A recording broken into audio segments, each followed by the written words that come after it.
The following takes place on real locations. Events occur in real post-edited time.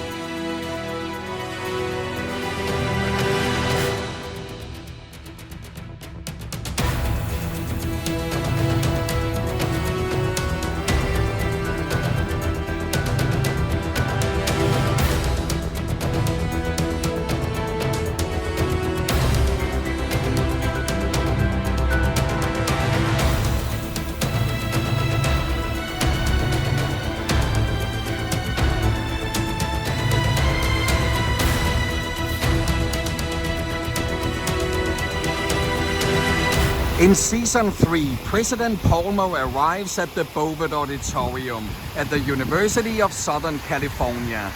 Palmer was a determined president who often allowed Jack to take any means necessary, and the issue of torture on the series was among many discussed by President Bill Clinton and Supreme Court Justice Antonin Scalia. Waterboarding is a torture technique which has been used for centuries. Very unpleasant. Don't do it at home. It wasn't banned until 2006 by the Bush administration, but one government agency was still allowed to practice it, at least until 2009 when Obama banned it completely. Which agency was that? Jack and CTU agent Chase meet Detective Fisher outside a drug den on 4th Street, and they walk down this alley with pivotal scenes shot inside the apartment building to the right. 24 is one of the most influential shows in the history of television, and its real-time setting had a huge impact on how serialized drama would unfold in the following years.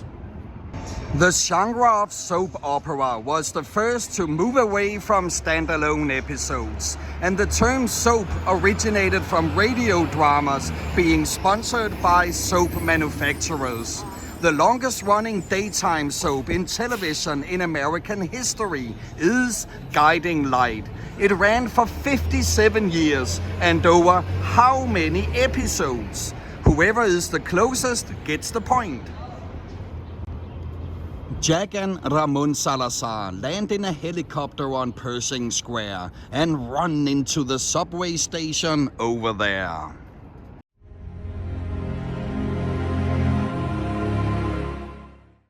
Ramon was the leader of a large drug cartel, and he is played by a familiar Portuguese-American actor, especially known for his villain roles in Tom Clancy's Clear and Present Danger and Robert Rodriguez's Desperado. What's his name? Agent Chase speaks to Officer Brooks outside Pershing Square Station before running down Lindley Place, where he discovers an open service hatch in the ground. As previously stated, 24 is known for its great acting in all roles. Maybe it was because the actors didn't know if they'd be surviving an episode until they were handed the script on the day of shooting. This way, the actors couldn't alter their performance and gave 100% in every episode, since the next one could very well be their last. Just in the first 5 seasons, more than 20 leading characters died. One of the most shocking character deaths in movie history is when Drew Barrymore, the poster girl and the biggest name on the cast, dies within the first 5 minutes of which movie? Chase is driving down 2nd Street Tunnel when he is talking to Division Director Chappelle. 24 broke the mold in television when it came to the filming of telephone conversations. Ordinarily, it's a script supervisor that reads the characters' lines on the other end of the phone. But in 24, it was the actual actors in both ends. Die Hard 3 with a Vengeance have critical moments where our heroes try to solve riddles over the phone. Who played the villain behind Simon Says?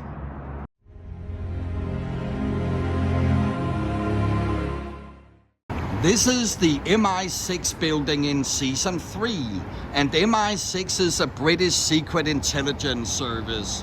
What is MI6 an acronym for?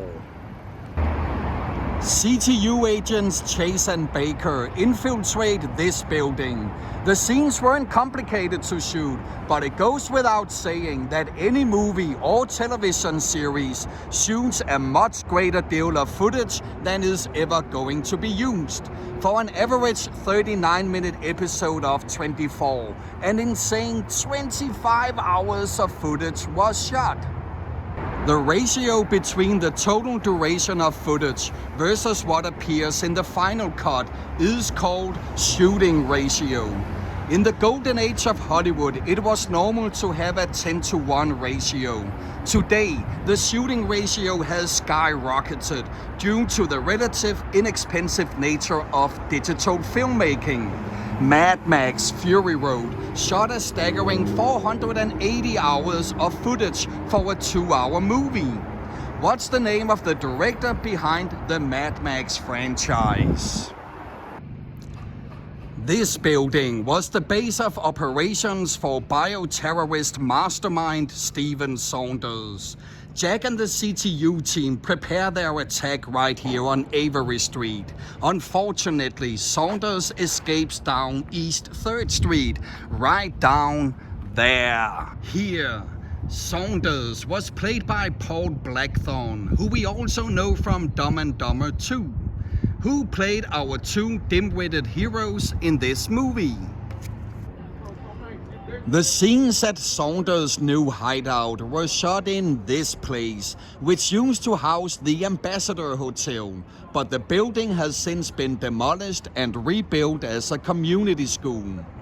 It takes about 6 months to film one season of 24, and so every main and recurring cast member has to have their hair cut once every 5 days. Otherwise, it would look pretty silly how much it grows during 24 hours. The Wizard of Oz from 39 is famous for its hair mistake, as the length of Dorothy Gale's pigtails repeatedly changes throughout the film. Who played Dorothy? Up there on the roof is where Chloe O'Brien calls health services. Chloe was a CTU analyst, a computer nerd who could dig up anything on her Mac. In season 1, all villains used PC and the heroes used Mac. Apple never pays for product placement in television and films, and they don't allow villains to use iPhones. The psychological horror film Unsane from 2018 is shot entirely on an iPhone 7 Plus. Compare that to Hammer Awards, which is filmed on an iPhone 12 Pro. Who directed Unsane? He also directed Aaron Brockovich and the Ocean 11 trilogy. Jack and CTU agent Tony Almeida speak to Saunders at a payphone that used to be here.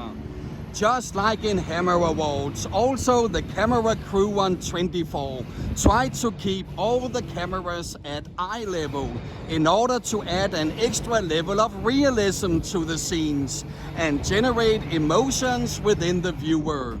Another show with great use of eye level shots is Game of Thrones. Who wrote the fantasy novels behind this series?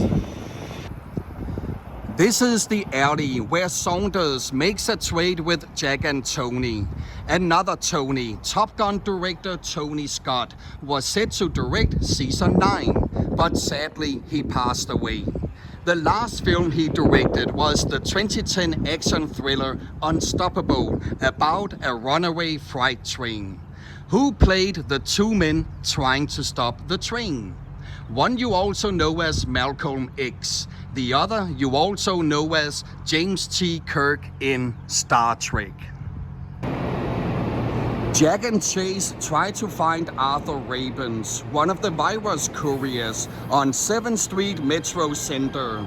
The reception down here is pretty good, and that's important for Jack when he coordinates his agents. The first cell phone to appear on television was actually back in '66 when Star Trek introduced an ultra-modern golden cell phone. Who played Captain James T. Kirk back then? And what does the T stand for?